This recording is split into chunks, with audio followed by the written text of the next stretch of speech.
ঝাঁকে ঝাঁকে পাখির ওড়াউড়ি, কিচিরমিচির শব্দ আর দল বেঁধে নদীতে ঝাঁপ দেওয়ার এমন দৃশ্য চোখে পড়বে কিশোরগঞ্জ শহরের মাঝ দিয়ে প্রবাহিত নরসুন্দা নদীর গুরুদয়াল কলেজ সংলগ্ন মুক্তমঞ্চ এলাকায়। এ যেন পাখির অভয়ারণ্য।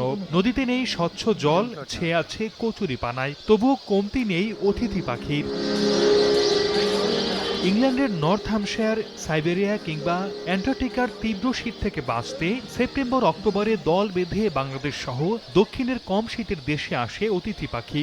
মার্চ এপ্রিল পর্যন্ত কলকাকলিতে ভরিয়ে রাখে প্রকৃতি। গত কয়েক বছর ধরে কোলাহলমুখর শহরের মধ্যখানে নরসুন্দা নদীতে অস্থায়ী আবাস গড়ে তোলে হাজার হাজার অতিথি পাখি। কোলাহলপূর্ণ শহরের যান্ত্রিকতার মাঝেও খানিকটা প্রকৃতির পরশ পেতে নরসুন্দা তীরে ভিড় করে শত শত মানুষ।